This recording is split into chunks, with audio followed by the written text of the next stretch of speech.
conclusion. Italy has earmarked 40% of the fund in our recovery plan to the ecological transition. We aim to increase the share of renewable sources in our energy mix, make mobility more sustainable, improve the energy efficiency of our buildings, and safeguard biodiversity. As G20 presidency and co-chair of COP26 with the United Kingdom, we are pushing countries to honor their climate pledges and in some cases stand ready to make bolder ones. If we want to be successful, all countries have to do their part, starting from the G20 ones.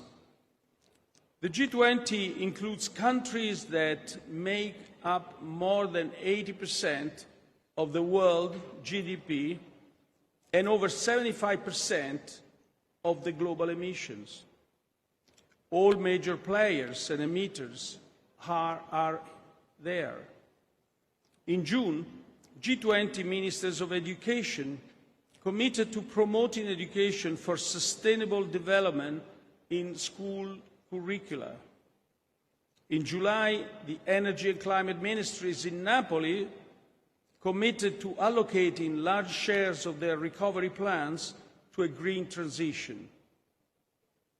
But we are aware that we have to do more, a lot more.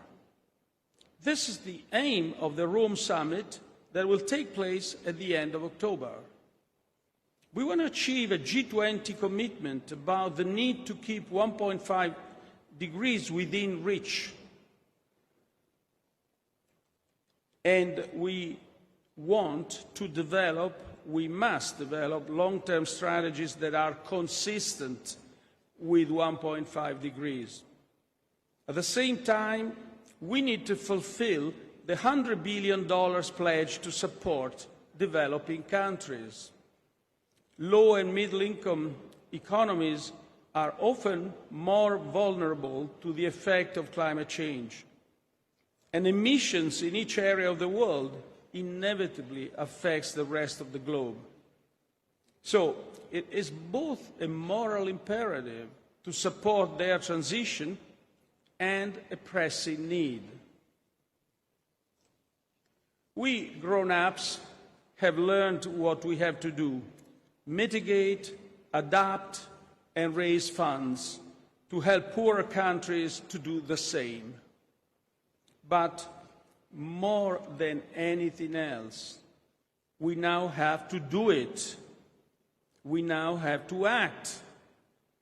I firmly believe that we have a lot to learn from your ideas, suggestions, and leadership. And your pressure, frankly, your pressure is very welcome. We need to be whipped into action. Your mobilization has been powerful, and rest assured, we are listening. Thank you.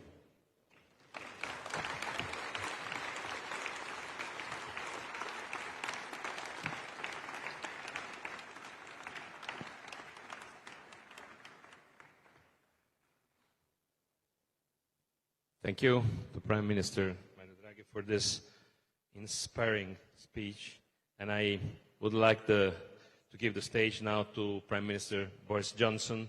This is the video from London. Boris, the floor is yours. Thank you for being here. Thank you very much, Mr. President, distinguished guests, everybody, ladies and gentlemen. Great speech, Mario, and ciao from Londra. I'm very sorry I'm not able to be with you today, but I just want to say to all of you at this gathering that Mario, you and I, we've got to face it. We were born in the 1960s. The politicians, I'm afraid, like us, we're middle-aged people, and we're going to be meeting to thrash out the world's path to net zero in just a few weeks' time at COP26. But it will be the people in the audience. It will be your generation, young people, who are left to deal with the consequences if we should fail. Because a child born in 2020 will endure 7 times as many extreme heat waves and twice as many droughts as their grandparents. And as this gathering has heard in sometimes harrowing detail, young people around the world are already paying the price for the reckless actions of their elders. Hundreds of millions of you are facing rising seas, failing crops, burning forests, and ever more ferocious storms. Daily challenges that lead to lost opportunity. And your future is literally being stolen before your eyes. And I saw the protesters earlier on, and frankly, you have every right to be angry with those who aren't doing enough to stop it. And perhaps the most frustrating thing is that we know we can stop it.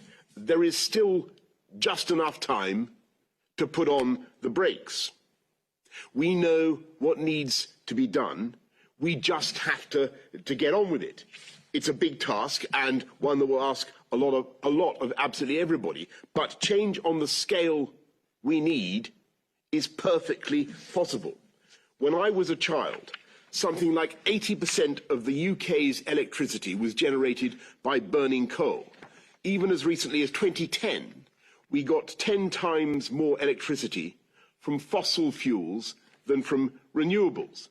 Yet today, as I speak to you, most of the electricity consumed in the UK comes from clean, green sources. Our carbon emissions are barely half what they were in 1990. And coal, which was once the undisputed king of the energy mix, now accounts for less than 2% of our electricity, a number that will go to 0 in the next couple of years.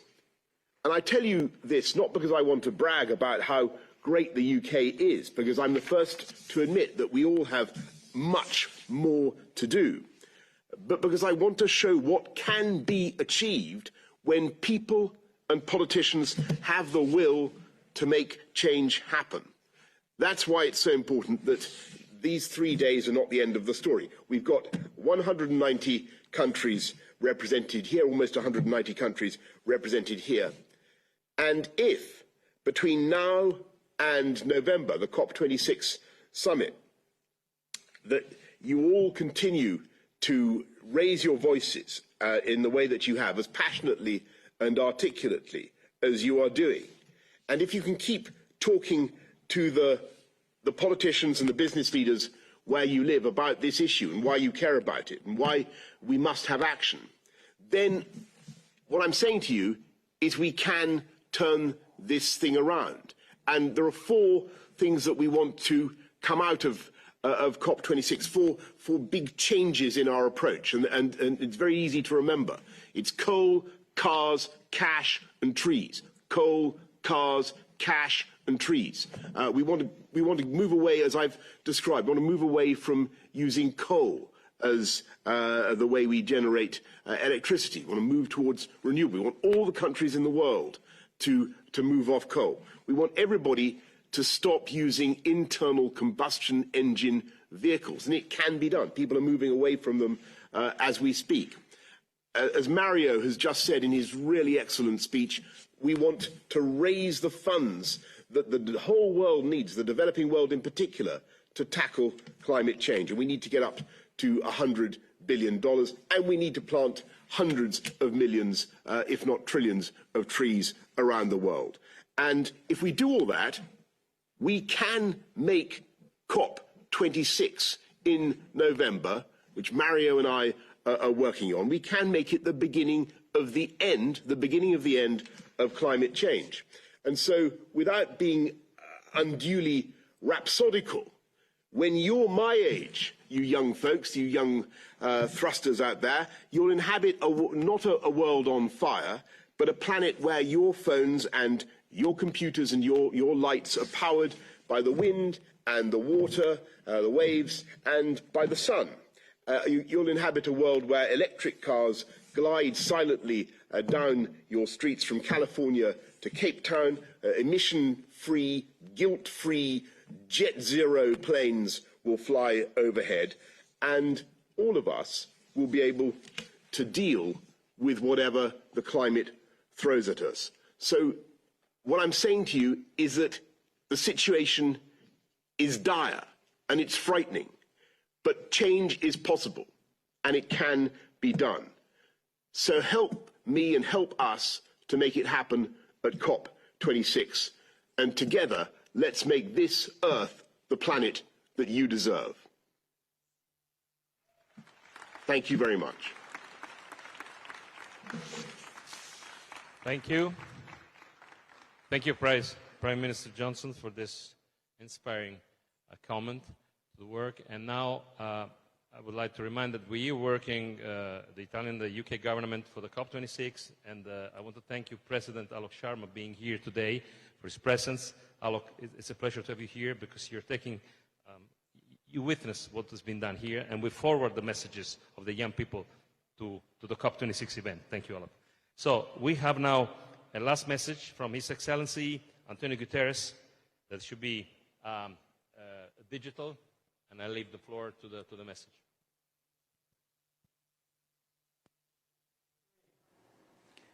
The climate crisis is a code red for humanity. It is already devastating lives and livelihoods.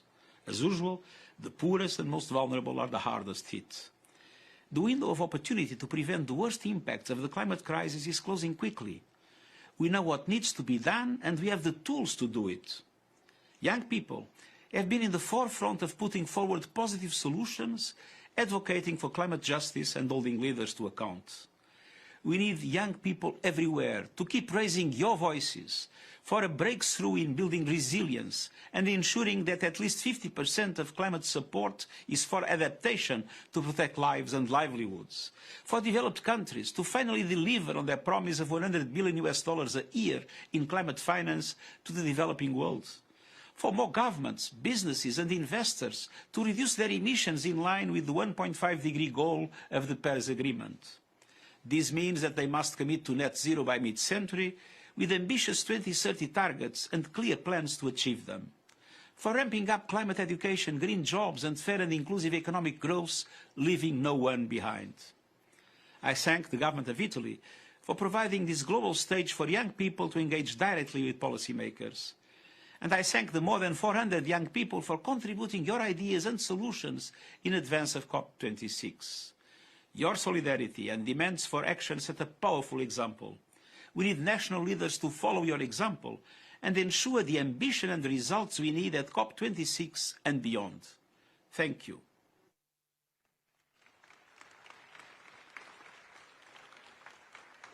Thank you for this powerful message. And now we go to the core of the morning. So we will have the presentation by the rapporteurs of the four tables that have been working the last 2 days for the key messages to be forwarded to the COP26. And I'm extremely pleased to call on the stage the first rapporteur.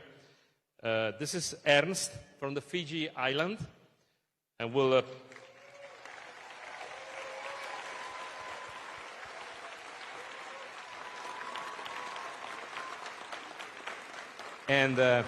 Ernst is reporting about the key messages of the table named Sustainable Recovery. You have 5 minutes. Thank you very much. Hopefully the volume is okay. Thank you very much for having us here today. At the outset, I would like to thank all delegates, not just today, but continuously, that work to understand and change this system, a system that continually fails us, but challenge it in a way that is constructive.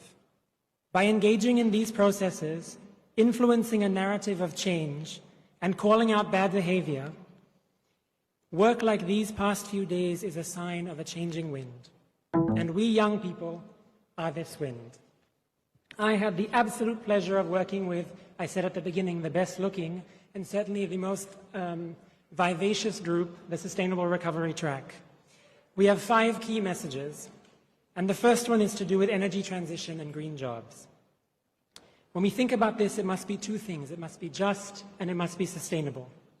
We cannot, on the one hand, transition away from fossil fuels and in the same breath turn our backs on workers and people who've been forced into this industry.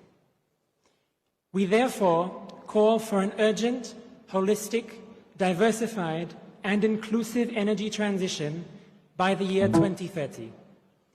This must prioritize energy efficiency and sustainable energy, keeping in line with the 1.5 goal.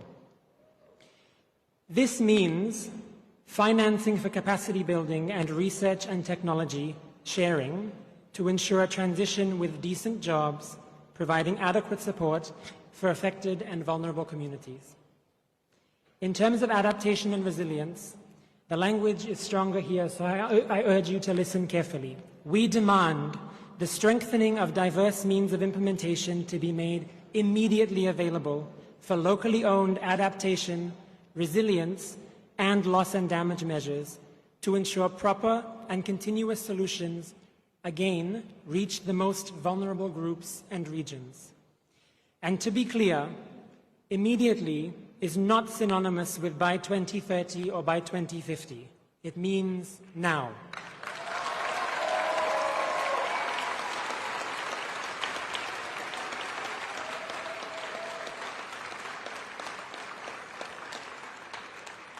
In terms of nature-based solutions, we demand nature-based solutions be prioritized as a key strategy to address the climate crisis that also emphasizes the need for a socially just and equitable society, especially by recognizing, representing, respecting, and protecting local and indigenous peoples' rights and place-based knowledge.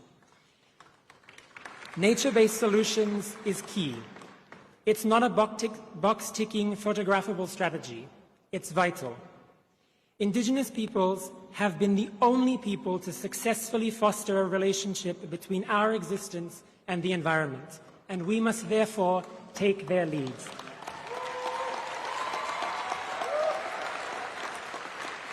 And now the all-important point of financial flows. Yesterday, a delegate said a great quote: "Conservation without finance or resourcing is a conversation." And we need more than just talk. As a result, we urge decision makers at all levels in public and private sectors to create a transparent and accountable climate finance system, because we know the current one is not working, with robust regulation of carbon emissions, eradicating the climate investment trap in the most vulnerable communities, whilst ensuring equal opportunities for people of all genders, ages, and backgrounds, and really importantly, as well as eradicating the exploitation of women and child labor. In essence, put your money where your mouth is and make financing accessible. Have faith in us the same way that you were so quick to have faith in trickle-down economics, because look where that got us.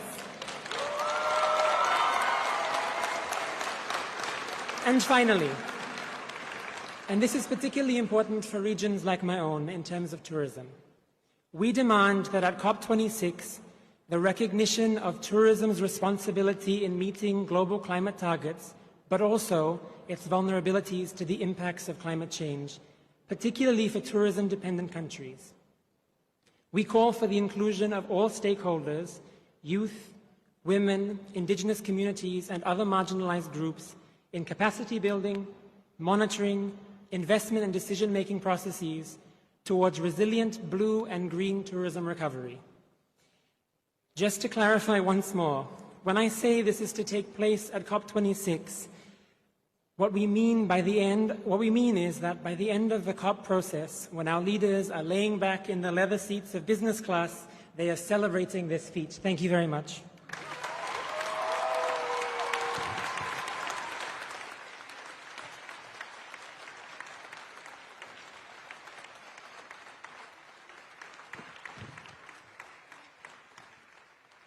So, thank you very much, Ernst, for this, for breaking the ice with this first presentation. We have now the second table, Youth for Driving Ambition, introduced by Nisreen from Sudan. And while Nis comes, let me remind to all delegates and all our guests, there were about 400 people here that were selected out of 8,700 applications from 189 countries. So,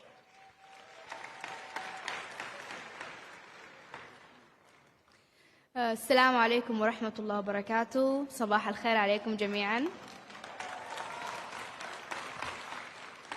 Good morning, ladies and gentlemen, and also buongiorno a tutti.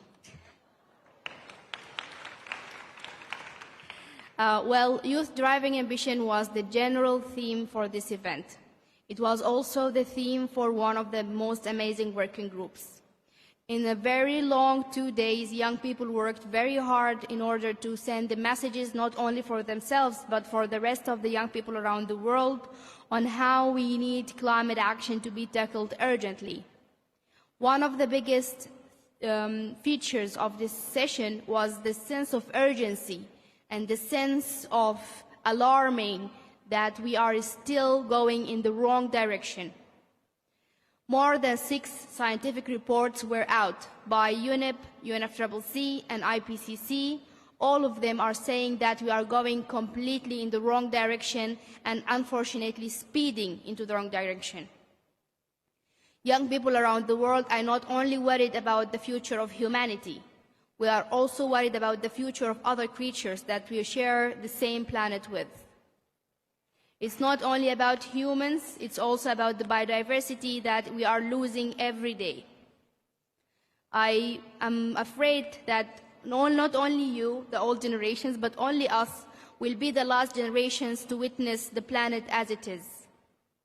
I watched a movie once, and in the movie, the lady said, well, the old generation was the last generation to see the sky with only stars, because now there is stars and satellites, and we cannot distinguish between stars and satellites. So I'm really afraid that we are going to be the only generation or the last generations to see small island states like Maldives, for example, like Fiji, my friend and colleague Ernest from, like other hundreds of small island states that only 2 meters away from the sea level. For that reason, young people in the Youth Driving Ambition theme worked into 3 levels. Level number 1 was the multilateral, because young people showed that only with cooperation between countries and with the shared by different responsibilities and with acknowledging the historical responsibility of the developed countries and the big emitters, only together we can go forward to the right direction, and only now we can take actions to prevent the catastrophe. We worked also on the national level because we acknowledge the different specifications for different countries. A lot of countries are talking about electric cars. Well, I come from a country where only 30% have access to electricity in the first place. So how can I speak about electric cars?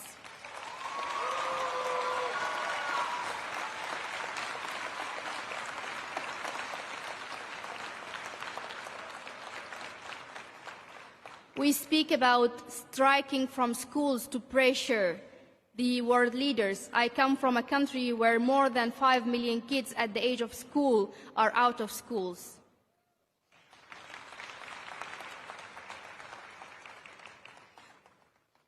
A lot of us are coming from a country where actually we depend on the rain to feed our agriculture and to feed our people. So if we have too much rain, then it's a flood, which is a disaster. If we have too little rain, then it's a drought, it's also a disaster.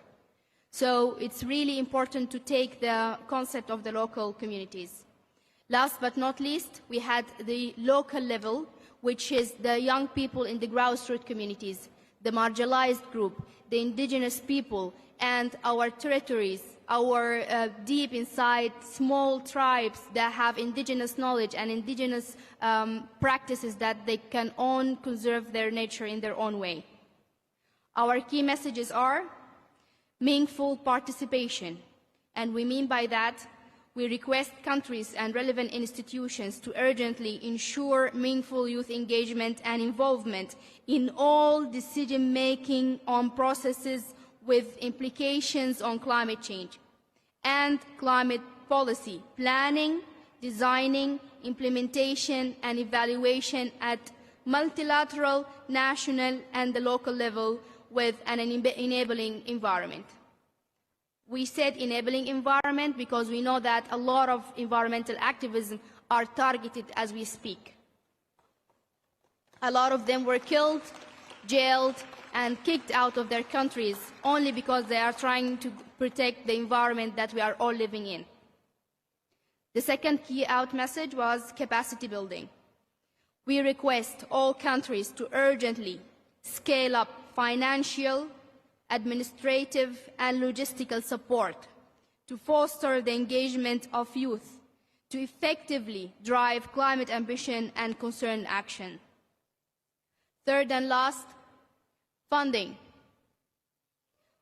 Request countries, international organizations, and public and private financial institutions to urgently dedicate and make ready accessible funds to support youth participation in decision-making processes with implications to climate change at all levels.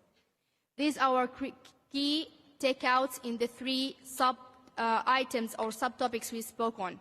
So all of these key messages works on the three levels of multilateral, national, and local. Thank you very much.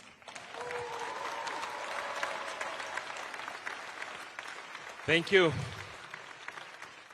Thank you, Nisreen. Well, sharp and clear. We go to the third table, non-state actors engagement, and the rapporteur is Nathan Meteny from France.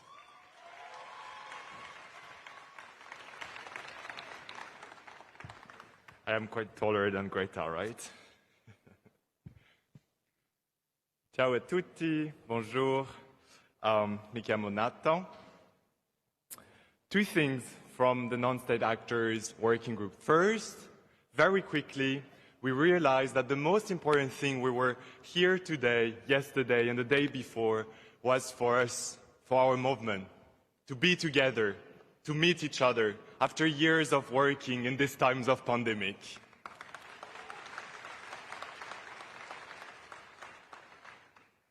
And so therefore, we tried to create this space in our working group to make sure that everyone could meet, could chat, and to create great friendship. Second very important thing is that we realized very quickly that we are not asking for just climate action. We are asking for climate action rooted in social justice.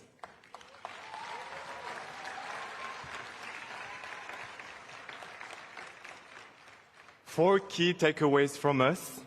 First, we concretely ask you to support participation of young entrepreneurs, artists, farmers, athletes, in particular from emerging countries and marginalized groups. And by that we mean ethnic minorities, indigenous people, LGBTQI+ people, BIPOC communities, people with disabilities, and so on and so on.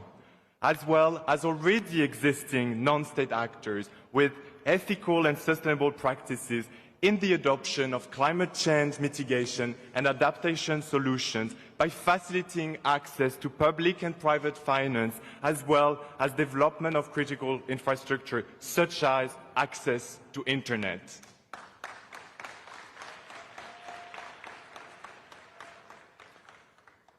We demand non-state actors, in particular the private sectors, to align current and future operations and their supply chain with net zero emissions now. The transition needs to start immediately and requires clear reporting of plans and achievement of milestones at least on an annual basis. We need to enhance, and we ask you to do that, to enhance environmental transparency and accountability of non-state actors by requesting robust and annual climate disclosures that include underlying source data, ensure that this disclosure and data sets are consolidated by a relevant entity. But most importantly, and that has been something extremely important in our group, we need to abolish fossil fuels industry rapidly and immediately with a total phase out by 2030 at the latest, and secure a decentralized, just transition designed with and for workers, cooperatives, local and indigenous communities, and those most affected by the climate crisis.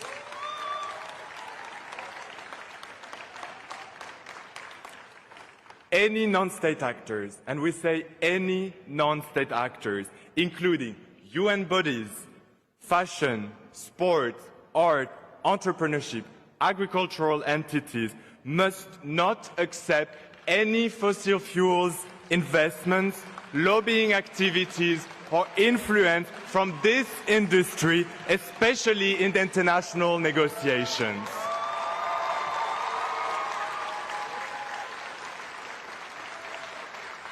Thank you very much.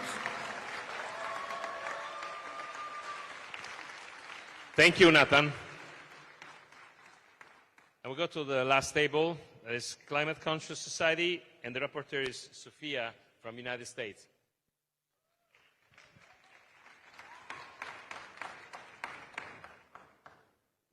This is a bit too tall for me? Okay. Hello, everyone, and particularly hello to my fellow youth delegates who have worked so hard over these past 3 days, hopefully not in vain. And of course, hello, Prime Ministers and Ministers of Environment and Climate. I'm Sophia Chiani, and I had the distinct pleasure of serving as the co-chair of the Climate Conscious Society theme. I've seen firsthand that through bold, diverse youth leadership, young activists have served as an integral component of the youth movement and the climate movement, ensuring a future with sustainable citizens and environmental leaders. Our incredible delegates have finalized a comprehensive document with 4 key points of showcasing impacts and solutions, education, public awareness and mobilization, and lastly, media.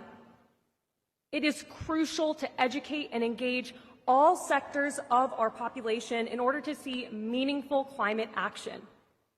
We are hopeful that the Ministers of Education and Environment who will be attending COP26 will pledge to support climate change education and youth empowerment in ways outlined in our document. Some of the most important messages that our group would like to stress are as follows. Beginning with showcasing impacts and solutions, countries and decision makers should be held accountable to ensure that their words are translated into action. As Greta said just a few days ago, we don't want any more blah, blah, blah. We want to see concrete changes and actions taken.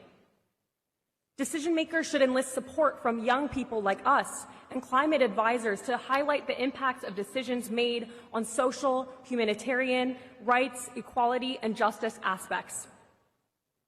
They need to support vulnerable communities, including Indigenous and disadvantaged people, especially those in low socioeconomic areas. They need to amplify diverse voices, such as those of young, Indigenous, and marginalized people. And lastly, it will be critical to see a multi-stakeholder platform set up for regular information and knowledge sharing, including for showcasing solutions, sharing gender and equal participation practices. Following up with education, we call on global leaders to call on their governments and other relevant actors to raise awareness on climate change, adaptation, and mitigation by funding and ensuring universal climate change education for all. We must provide education that addresses systematic issues, as well as promoting changes in lifestyles, attitudes, and behaviors needed for climate neutral and climate resilient development. You must promote the integration of climate change learnings into the curricula of institutions and the development of educational training materials for educators in accordance with national circumstances and cultural contexts.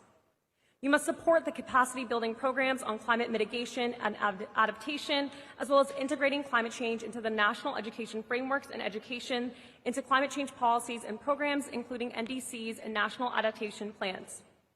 You must foster intersectoral collaboration between ministers of environment and education to promote climate change education. And lastly, you must provide opportunities for young people such as us, including leadership training, scholarship, paid internships with an emphasis on paid, and fellowship programs. Continuing with public awareness and mobilization, you must establish capacity building programs for decision makers and vulnerable populations with a focus on climate refugees on climate change. Public and research sectors, especially climate scientists, should devote more space to the dissemination and explanation of scientific results, solutions, policies, and programs. NGOs, universities, and youth groups need to be involved while enabling open access to climate change research by removing fees and subscription costs to scientific journals. Governments must adopt policies to prevent greenwashing campaigns and misleading commercial practices, as well as regulating advertising by high-emitting journals, or high-emitting companies. And lastly, in respect to media, journalists and communicators must convey the urgency and implications of this challenge. They must inform and educate communities about climate change in a conversational, inclusive, and accessible manner by simplifying scientific findings and facilitating the understanding of policies, impacts, documents, and solutions. They must commit to objective and transparent communication of climate change issues with a deeper focus on highlighting the inequalities of climate change and the diverse natures of its impacts and implications. Through all of the aforementioned demands, we as young people hope to see from you, world leaders, aggressive and ambitious policy implemented that will engage all sectors of our society in pursuing climate action. By giving young people like us a seat at the table when it comes to developing international climate strategy and policy, decision makers will be able to accelerate climate action and green recovery by tapping into innovative, progressive solutions. We are going to suffer the most if action is not taken. So please, don't let us or the planet down. Thank you.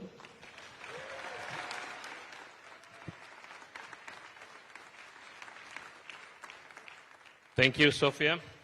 So these are the key messages that were generated by the 4 tables during the last 2 days. You've seen there are many sharp and new proposals. And now, before opening the Agora, I would like to ask whether the Prime Ministers and the guests want to express some comment for a few minutes. I would start with the Prime Minister Mario Draghi and then Prime Minister Boris Johnson.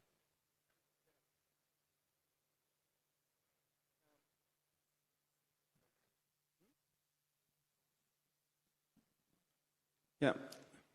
Well, first of all, I want to thank you for all your proposals.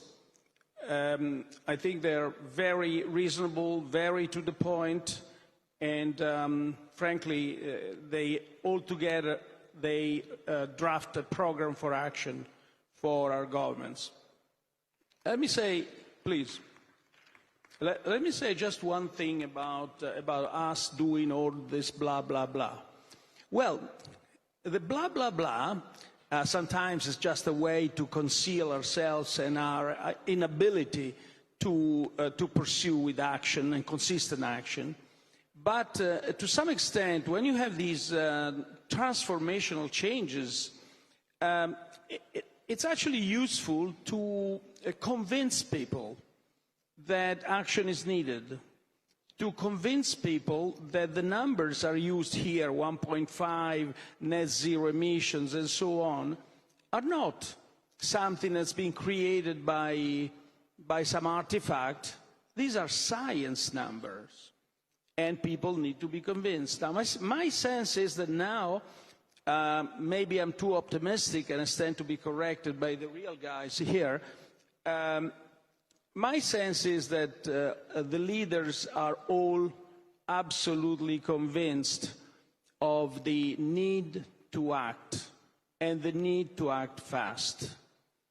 And what all these events like today's event, like the COP26, the G20, are actually addressing the question, how are we going to do this? Again, seems to me that another thing that I think leaders are quite uniformly convinced is that the fight to climate change is itself a fight for more equal distribution. I'm perhaps optimistic, but I don't think, I mean, here I stand to be corrected, but if you discuss the value of this persuasion, most people would agree with that. The numbers I was giving before, well, first of all, it's obvious in a sense because we grown-ups have created this problem, not you. And the billions of youth, most of them are actually living in countries whose emissions are the lowest in the world. because of their poverty.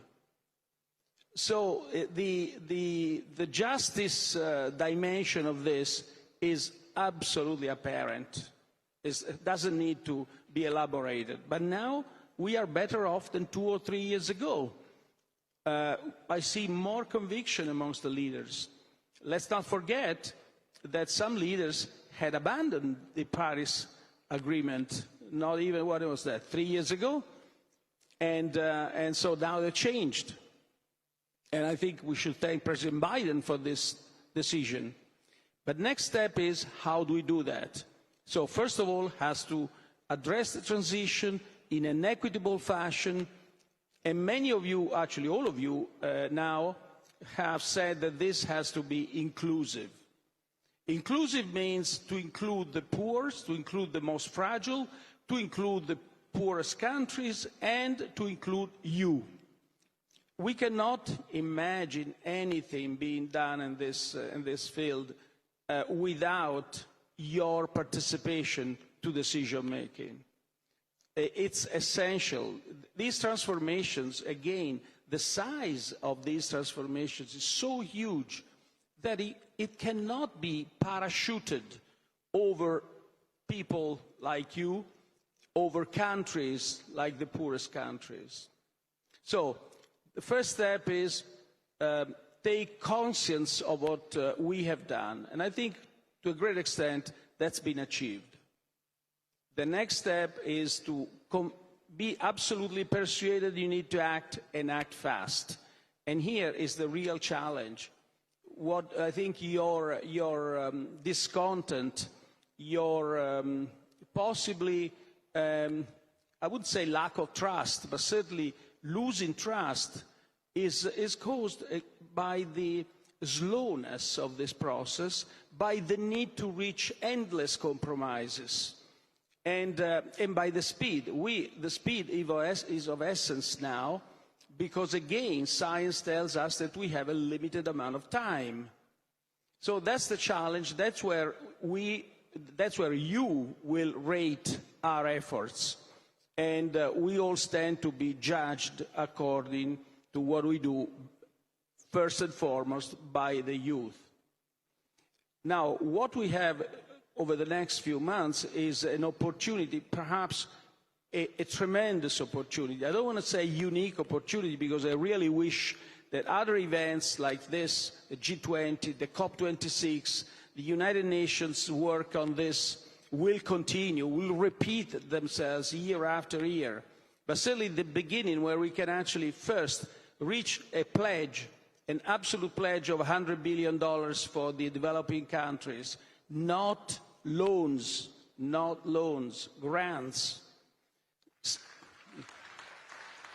Thank you. And second, come out from these meetings with a broad alignment of goals. That's another very difficult dimension, because countries are very different across themselves. But we know that in this field, in the climate field, if the goals are not aligned, the targets are not going to be reached. So alignment of goals, which means that each country should share the same numbers, is very important. And it's very tough, very difficult. There are specific issues in the transition which will make things even more difficult. If you look at the recent increase in energy prices, everybody's asking whether this is going to be temporary or persistent, permanent. Well, we see causes of both kinds. Some things that have caused this increase are temporary, but other things like gigantic transitions out of coal into what? Into gas. And they're going to stay for a while. And that means that energy prices are going to be staying with us, perhaps not at the same level as we're seeing today, but staying with us for a while. So we have to reorganize our societies around this difficulty, this challenge that we have to. But let me now finish saying only that this is going to be difficult. I feel that all the leaders are fully committed, but it's not enough. That is not enough. Action has to be laid down, programs, clear targets, and never forget the weakest and the poorest in all this. Thank you.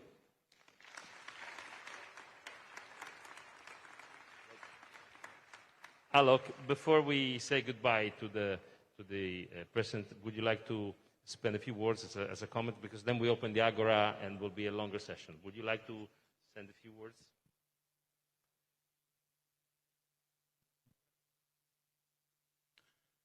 Roberto, thank you so much for that. And Prime Minister Draghi, wonderful words. We're going to have another session, so I can say more then. But can I firstly start by saying that I was with you virtually at the start of these few days, and I was incredibly moved by the speeches that we heard from Vanessa, from Greta, and the reality is that we have 400 delegates here who are youth leaders, but I'm also convinced that the 400 of you are people who are going to be leading your countries. We see future prime ministers, future presidents, future ministers sitting in this room.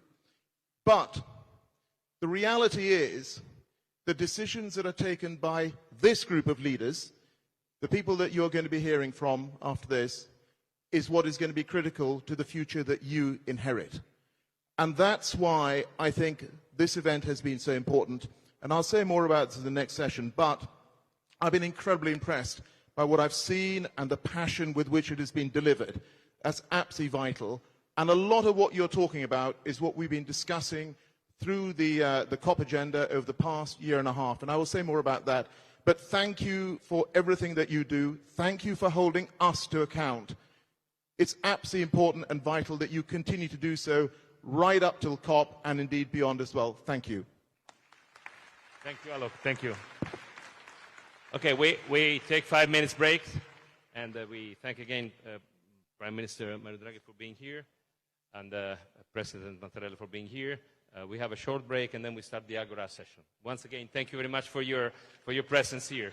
It was an honor.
In a few minutes, we start the Agora session here.